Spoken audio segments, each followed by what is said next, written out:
गुरुदेव कह रहे हैं कि पुण्यात्माओं, ये जो दाढ़ी मूंछ वाली फोटो है ये कबीर जी की असली फोटो नहीं है, ये काल्पनिक है, ये तो एक इमेजिन है। और फिर परमात्मा ने कहा कि 650 साल पहले वो जिस रूप में आए थे वो रूप तो तुमने देखा नहीं। अब 650 साल पहले वाला रूप हमने क्यों नहीं देखा भाई?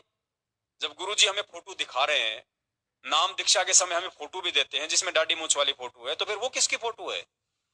जब गुरुजी सत्संग में कह रहे हैं कि 650 साल पहले परमात्मा जिस रूप में आए वो रूप तो तुमने देखा नहीं, और आज परमात्मा जिस रूप में आ जाए उसको तुम मानोगे नहीं, तो बात कैसे बनेगी? कहना ये चाहते हैं भगवान कि भाई 650 साल पहले वाला तो तुमने देखा नहीं, लेकिन आज मैं स्वयं आ चुका हूं वो 650 साल पहले वाला। आज मुझे भगवान मानो, और मानोगे तभी तुम्हारा बेड़ा पार होगा, अन्यथा नहीं होगा।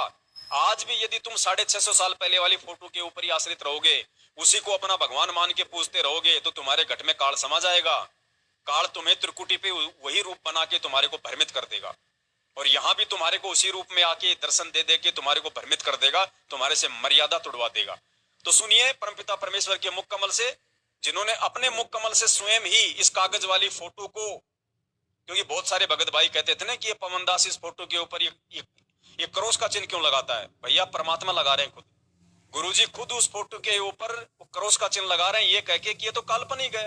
काल्पनिक मतलब झूठी है, नकली है, असली फोटो नहीं है उस भगवान की। सुनिए, यदि इस दास के स्थान पर आज कबीर परमेश्वर भी आ जाते, क्योंकि जिस समय कबीर परमेश्वर जिस रूप में आए थे वो तो तुमने देखा नहीं, वर्तमान वाला ने, और वो परमात्मा किस रूप में आए थे ये तो जो हमने चित्र बना है तो हमारा एक अपना इमेजन है, अपना सपोजिशन है, अपना माना हुआ बनाया है। लेकिन वो परमात्मा अब आ जाए तो जिस रूप में वो पहले आया था वो तो तुमने देखा नहीं, और ईब जिसमें आया उसने तो मानो को नहीं। तो स्पष्ट कर दिया गुरुजी ने सत्संग में कि जो फोटो तुम देखते हो दाढ़ी मूंछ वाली, वो तो अपना एक इमेजिन है, अपना एक सपोजिशन है, वो तो एक माना हुआ है, कल्पना है, एक असली फोटो नहीं है। एक और सत्संग सुन लीजिए परमात्मा का, जिसमें परमात्मा स्पष्ट कह रहे हैं कि प्रभु का ऐसा चित्र नहीं है जो तुम देख रहे हो।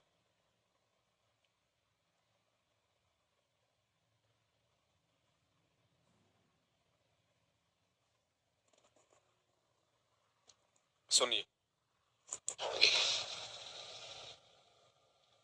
पुण्यात्माओं, अब तो ये दास बैठा है, यदि यहाँ परमात्मा इसी मानव शरीर तो है ही उनका, क्योंकि बनारस में 120 वर्ष रहे, और अब भी वो आ जाते, जो हम चित्र देखते हैं प्रभु का ऐसा चित्र नहीं है। गुरुजी कह रहे हैं जो हम चित्र देखते हैं प्रभु का ऐसा चित्र नहीं है। कौन सा चित्र देखते हैं हम? ये दाढ़ी मूंछ वाला। तो गुरुजी रिजेक्ट कर रहे हैं इस फोटो को कि जो चित्र हम देखते हैं प्रभु का ऐसा चित्र नहीं है, वो तो ना जाने कोई भी रूप बना के आ जाते हैं। क्योंकि बनारस में 120 वर्ष रहे और अब भी वो आ जाते, जो हम चित्र देखते हैं प्रभु का ऐसा चित्र नहीं है। वो तो ना जाने कितने स्वरूप है उस मालिक के, वो किसी भी रूप में आकर के अपना ज्ञान बताता है, अपनी प्यारी आत्माओं को अपने चरणों में लगा के भक्ति करवा के सतलोक ले जाता है। अब आज हम भगवान की तलाश कर रहे हैं, और परमात्मा क्या अनमोल वस्तु है, क्या अनमोल है, कितना उसके अंदर गुण है। यदि आज हमें वो मिल जाए,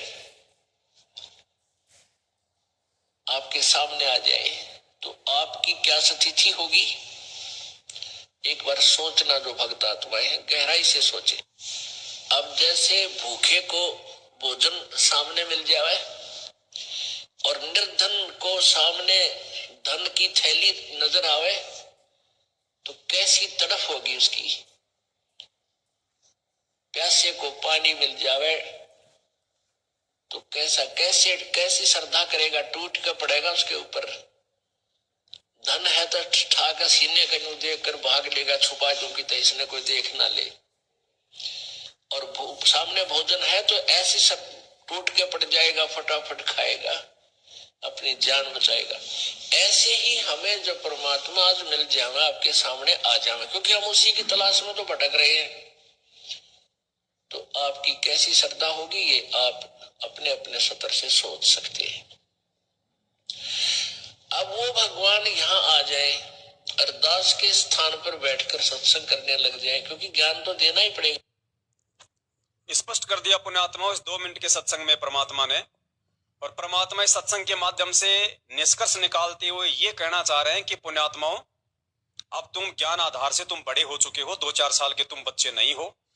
अब इस दाढ़ी मूंछ वाली फोटो के चक्कर में ना पड़ो, और जो तुम्हारा भाव, समर्पण और श्रद्धा जो दाढ़ी मूंछ वाली फोटो में है, उसको वहां से हटा के और मुझ रामपाल दास के वास्तविक रूप में लगा दो। मेरे प्यार को बांटो मत, मेरे प्रेम को बांटो मत, आत्मा के 2 पति मत बनाओ। 2 नाव की सवारी करने वाले का अंत में जांग फट जाती है, उसका पैर फटता है। तो परमेश्वर ये कहना चाह रहे हैं कि धरती पे मैं साक्षात तुम्हारे सामने बैठा हूं कि मेरे रूप में यदि आज वो कबीर भगवान आ जाए तो तुम्हारी क्या स्थिति होगी। यानी गुरुदेव कहना चाह रहे हैं कि नालायकों, पूरा समर्पण कर दो मेरे रामपाल रूप में। यही मेरा असली रूप है। मैं ही वो कबीर हूं जिसके लिए तुम भटक रहे हो। कहने का मतलब यह है परमात्मा का कि अपने घरों से उस दाढ़ी मूंछ वाली फोटो को अब निकाल दो। उस फोटो का एक भगत के जीवन में कोई महत्व नहीं है, कोई औचित्य नहीं है।